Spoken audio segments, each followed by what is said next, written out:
Hey y'all, it's Money Monday, and I wanted to talk about how you can live below your means even in light of inflation, right? So, I mean, things are just rising, everything is just so expensive.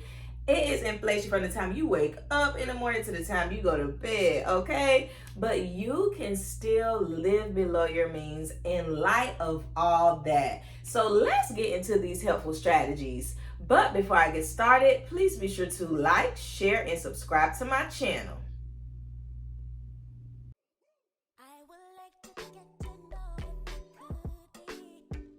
Hey y'all, I just released my first financial literacy ebook, How I Became Debt Free in 22 Months. This is an easy, educational, and encouraging guide.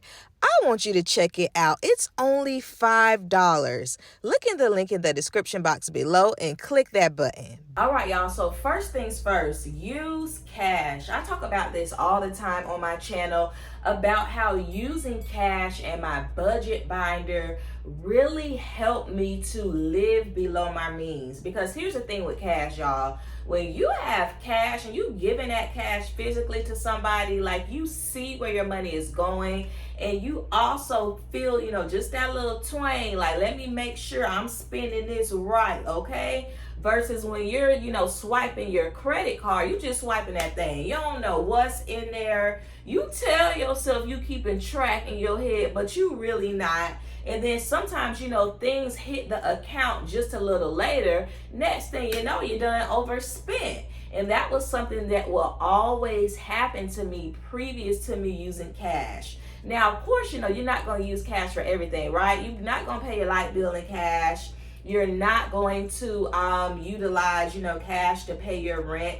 But things like groceries, gas, going to Walmart. I have a Walmart little budget folder because I used to go crazy in there, girl. You're using cash for those things that that you have been overspending on. Food, you're using cash, when you're going out to eat so that you don't overspend. You already know I only have this in my budget binder and I can't go over, or I'm going to be asking about washing dishes and sweeping floors, and don't nobody want to do that because it is embarrassing, okay?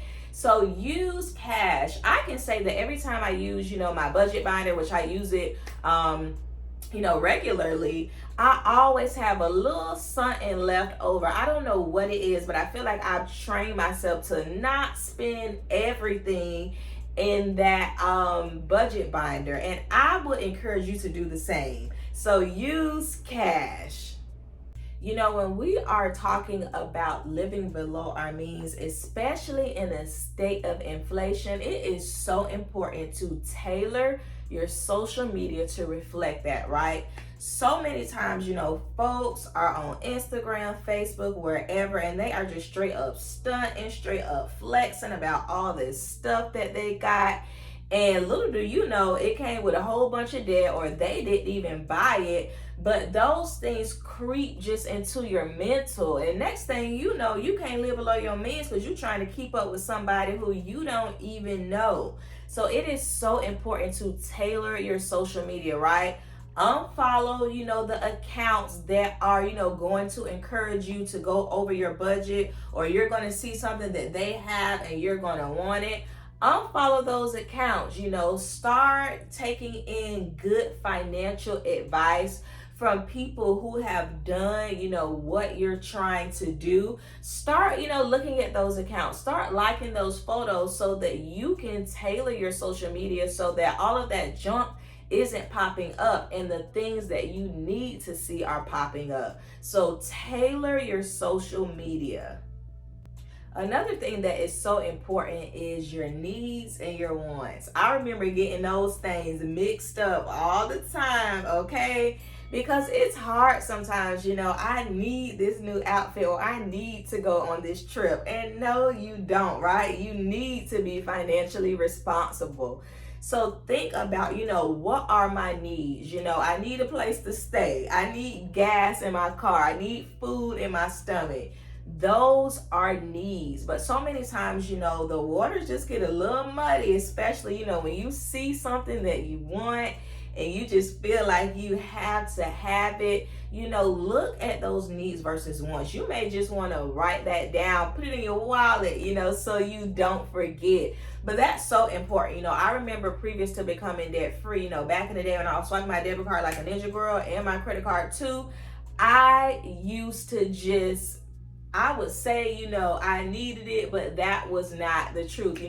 Nobody needs to have a crab dinner. Nobody needs, to shop at Zara, It's just not true. So really look at your needs versus your wants and get clear on those things. I would also recommend getting an accountability partner. So that is something that is so important when you're trying to just stay on the straight and narrow, especially when it comes to money, right? So who is your accountability partner? That should be someone who has either done what you're trying to do or they're on the same journey as you, especially when you're trying to live below your means. You want that accountability partner who's going to be like, where are you going? No, ma'am. Turn around and go back home or go do your side hustle. You want that accountability partner to really keep you on track and to give you some encouragement and some motivation. I know I follow like a few debt-free groups on Facebook, and they are, pretty informative. They're all people who are on the same journey. And I think it's important, if you don't have that in-person accountability partner, look for that online support.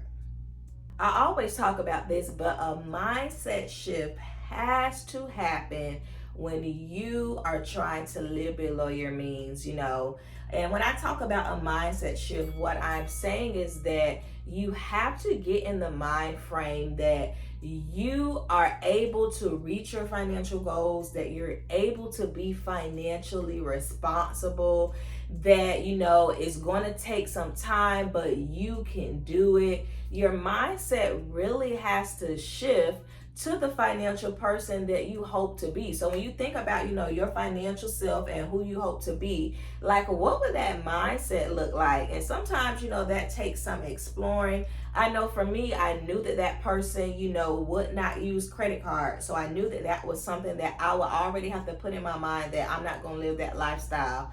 I knew that person would need to be able to, balance a budget. So I had to get that into my mind. And most importantly, I had to tell myself that, like I said earlier, I can do this, and that, yeah, it's going to be hard, but it's just hard for right now. It's not going to be hard forever. So that is so important. So many times, y'all, we just be in that poor mindset, that living check to check, that letting our wants over counter our needs. And we have to shift our mindsets so that we can start acting and thinking like the person that we want to become financially.